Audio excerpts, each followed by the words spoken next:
পহেলা বৈশাখে প্রতি বছর একটা অশান্তির মধ্যে দিয়ে যাইতে হয়। একটা হাজবেন্ড বা বয়ফ্রেন্ড একটা মানসিক চাপে থাকে তার বউ বা গার্লফ্রেন্ডের কাছে।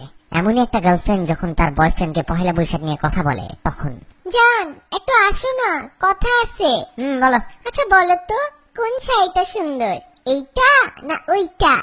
একটা কিনলেই হয় জান, ব্যাপার না, দুইটাই তো সুন্দর। না একটা বলো, কোনটা সুন্দর, এইটা না ওইটা? দুইটাই তো সুন্দর মনে হইতেছে, এইটা একটু বেশি সুন্দর, এইটা নাও। কিন্তু আমার তো ওইটা পছন্দ হয়েছে, ওইটা তোমার ভালো লাগে নাই?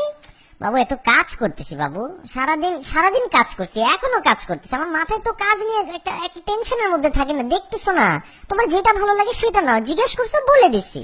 কিন্তু তুমি যেটা বলছো ওইটার তো দাম বেশি, আর আমি যেটা পছন্দ করতেছি এটা ওইটার থেকে একটু কম দাম। আরে বাবা যত দামই হোক নাও না বাবু, ভালো লাগলেই নাও, দাম দিয়ে কি, যেটা ভালো লাগে ওইটা নাও। বলো না কোনটা নিবো, এমন করো কেন? এই তোমার সমস্যাটা কি?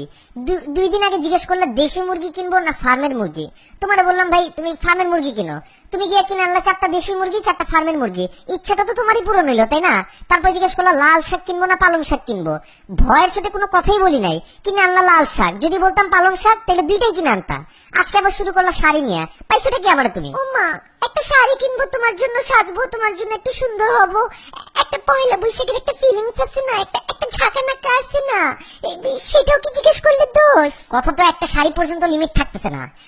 আমি কি তোমার কোনোদিন জিজ্ঞেসি জান কোন জিন্স পরবো, কালো না নীল?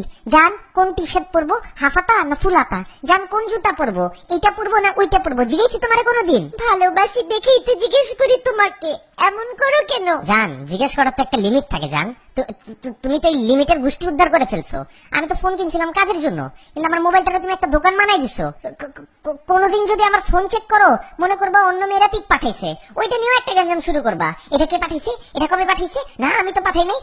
এত পিক পাঠাইছো তোমার নিজেরও তো মনে থাকবে না কোন পিক তুমি দিছো। আমার লাইফটাতে একটা দোকান বাজার বানাই দিতেছো তুমি।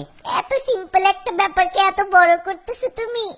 দুইটা শাড়ির কথাই তো জিজ্ঞেস করছি। তোমার কাছে সিম্পল লাগতে পারে জান, আমার কাছে তো সিম্পল লাগতেছে না। তোমার কাছে দুইটা শাড়ি, আমার কাছে তো 2 কোটি শাড়ির সমান লাগতেছে। বলতেছি এটা কেন, তুমি বলতেছো ওইটা কেন না। তখন যখন বলি ওইটা কেন, তুমি বলতেছো এইটা কেন না। মানে শাড়ির মধ্যে তো হাজার ধরন দেখো তুমি একটা শাড়ির মধ্যে। তোমাদের মেয়েদের মতন তো এত নিখুঁত চোখ আল্লাহ আমাকে দেয় নাই। তোমার কারণে প্রতিদিন একটা আতঙ্কে আমি বাস করতেছি। এমনি বলতেছো কেন? আমি কি এতই খারাপ? তোমার জন্যই তো সাজি। কিসের এত আতঙ্ক? কিসের আতঙ্ক মানে?